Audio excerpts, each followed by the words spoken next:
facteur indispensable à l'évolution, au progrès et à la pérennité de notre société. Nous nous intéressons particulièrement aujourd'hui à l'éducation de qualité, reconnue comme un droit essentiel et universel pour tout individu et comme un élément essentiel du développement économique et social de la nation. L'éducation apparaît comme un enjeu fondamental pour l'avenir de la vie. Mesdames et messieurs, chers jeunes, bonjour et merci d'avoir répondu présent pour ce panel dont le thème est le numérique, un pilier indispensable pour une éducation de qualité. Pour répondre à cette question, j'ai avec moi deux panélistes, Madame Aranchele Adjara et Monsieur Dedewami Amon, que je remercie d'ailleurs pour leur présence.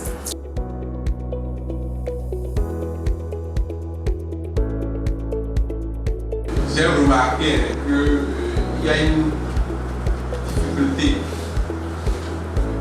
majeure aujourd'hui au niveau de la jeunesse. La difficulté est liée, comme je le dis, toujours aux problèmes de compétences. Ce n'est pas que les jeunes béninois ne sont pas compétents, non. Mais ne sont pas assez compétents aujourd'hui pour être compétitifs sur ce marché digital. C'est ça le plus gros défi. Nous sommes compétents si on devrait juste nous évaluer au niveau de dire oui, nous sommes compétents. Mais si on va sur le marché digital, nous ne sommes pas encore véritablement compétents. Et c'est là le plus gros défi. Pensez à être un expert dans un domaine du marketing digital. N'essayez pas, parce que souvent ce qu'on voit les jeunes, c'est qu'on essaie de tout faire. On va être designer, c'est nous, tu vas voir un jeune qui va mettre sur son profil LinkedIn quand il est présent, il va dire designer, marketing digital, expert en publicité, expert en ci, expert en ci. On ne peut pas être expert. Moi quand je vois ça, pour moi tu n'es pas le profil qualifié. Parce que la réalité, quand vous prenez les meilleurs dans le monde, ils sont spécialisés dans un domaine. Quand vous les prenez dans un domaine, ils sont des experts. Quand vous les appelez pour un autre domaine, ils vous disent je te recommande telle personne. On ne peut pas tout faire. Donc, c'est vrai, vous pouvez avoir plusieurs passions, vous pouvez avoir plusieurs talents, mais soyez des experts dans votre domaine. Parce que le monde recherche des experts. On ne recherche pas des personnes qui sont dans tous les domaines, mais on recherche des experts. Et si vous êtes expert dans votre domaine, vous allez vous positionner, vous allez voir que naturellement, vous allez attirer les opportunités à vous.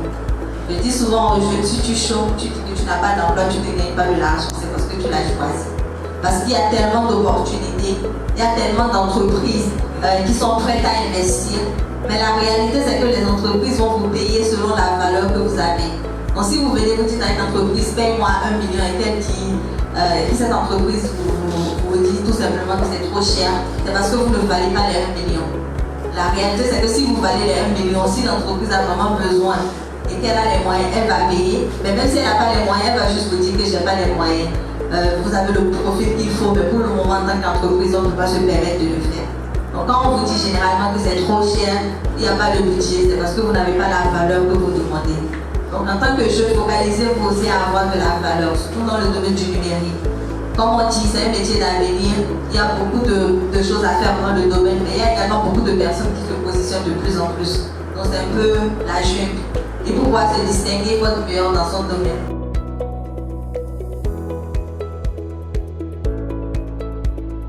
En sachant bien que la formation, pour se faire former dans la vie, ce n'est pas du gratuit.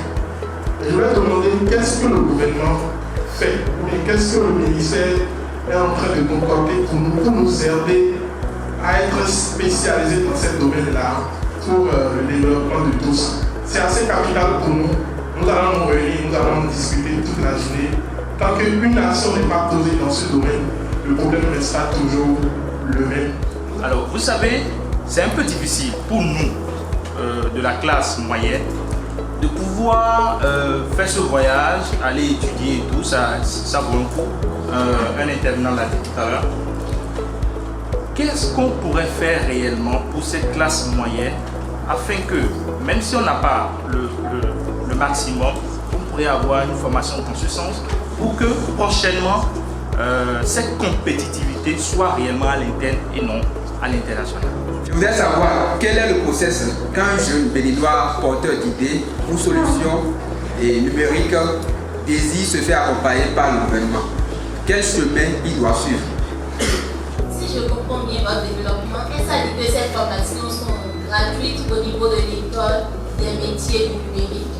Il y en a qui seront gratuits. Il y en a qui seront payants, mais à une hauteur donnée. Par exemple, si pour une formation, il veut payer 300, 400 000, c'est que la formation, si vous devez la suivre initialement, peut-être elle est à 1 million, parce que les certifications coûtent énormément pour ceux qui connaissent les certifications. Donc, pour que l'apprenant puisse quand même donner l'effort, parce que si on vous sélectionne, on vous dit, voilà une formation de 1 million, et gratuitement, vous venez faire la formation et après vous échouez. Vous voyez que, parce que les examens, tous les certificats se font en ligne, et vous validez, vous avez une tâche sur place, vous avez droit à un certain nombre de points, si vous voyez. Donc, si c'est gratuit, et vous échouez, c'est que c'est le gouvernement qui aurait payé. Mais si la formation est à 1 million, et on vous permet peut-être de payer 300 000, le gouvernement se retrouve à 500 000. Le fait d'avoir injecté au moins ce pourcentage, ça vous oblige à être et à devoir faire cette subvention. Ok, donc comme vous l'avez compris, notre modèle économique est basé sur le salaire de l'apprenant. Donc nous, à notre niveau, on fait le nécessaire pour trouver la meilleure opportunité. C'est pour ça que chez Mara Academy, on va de l'emploi décent. Parce qu'il y a plein d'entreprises qui vont vous recruter, on va vous dire prenez un salaire de 25 000, de 50 000, de 100 000, et on garde le même salaire pendant 2 ans, pendant 3 ans, et c'est compliqué pour les jeunes. Chez Mara Academy, tous nos apprenants ont commencé avec des salaires qui sont déjà 2 fois supérieurs au salaire qu'on les proposait sans qu'ils suivent la formation qu'ils ont suivie chez nous. Donc si vous étiez par exemple digital marketer, vous êtes formé peut-être sur YouTube et tout, et vous avez des opportunités où on vous payait 50 000, 100 000, donc vous venez chez Mara, vous passez peut-être à 200 voire plus. Donc nous on s'assure de vous trouver la meilleure opportunité sur le marché, parce que si vous êtes gagné gros, nous on est rentable. Et nous notre objectif c'est que vous payez la formation très très rapidement. La priorité aujourd'hui pour le gouvernement et l'intérêt que le gouvernement porte aujourd'hui pour le numérique n'est plus à démontrer. Vous l'aviez largement constaté à travers les projets phares qui ont été adressés pour le secteur. Nous avons 6 projets phares pour la phase 1 du programme d'action du gouvernement et au moins 4 projets phares aujourd'hui pour la phase 2 du programme d'action du gouvernement. Je dois déjà féliciter les organisateurs de ce village du numérique et du digital et dire que je sors de ce rendez-vous très satisfait. C'est un sentiment de satisfaction parce que ça a été vraiment un plaisir pour moi d'écouter et de pouvoir également poser des questions pour mieux appréhender les choses pour lesquelles je suis arrivé ici ce matin, parce que personnellement je me suis fixé des attentes et pour ce premier panel en tout cas qui vient de finir, elles étaient toutes comblées, donc pour moi c'est vraiment un sentiment de satisfaction. Bon, je trouve que c'est une très bonne initiative. C'est une très bonne initiative. Ça nous permet de mieux comprendre les avantages et les inconvénients du digital. Ce petit séminaire, ce village du numérique est une initiative très importante dans ce sens que cela nous permet de nous familiariser un peu dans le secteur du numérique, parce que c'est un secteur porteur d'avenir. Donc je trouve que c'est une belle initiative.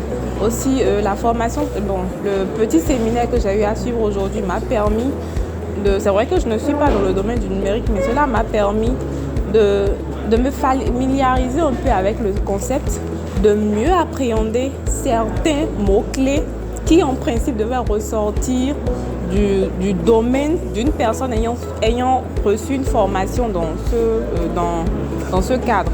Les impressions sont plutôt bonnes. Je pense que le public, les jeunes étudiants ont hâte de découvrir les autres panélistes. Ils ont été très attentifs sur la thématique sur le numérique qui est un domaine porteur aujourd'hui.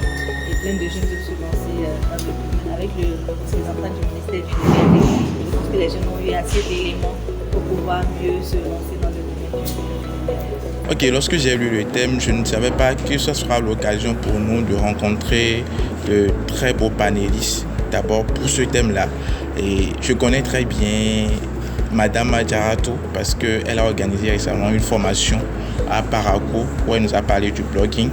Donc je ne savais pas qu'elle sera présente. Le fait, moi, de la voir, ça montrait en fait la hauteur de l'organisation de ce village, cette 4e édition du village du digital.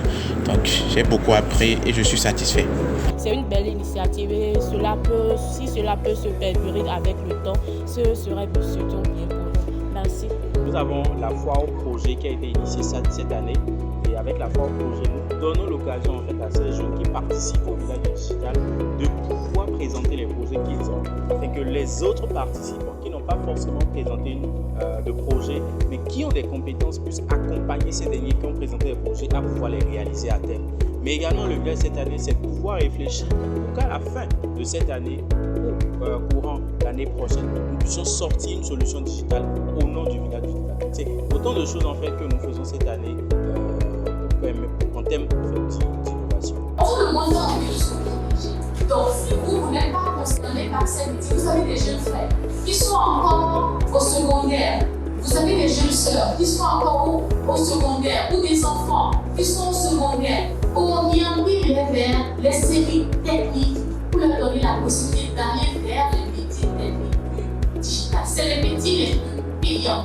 Aujourd'hui, quand on regarde la courbe des salaires,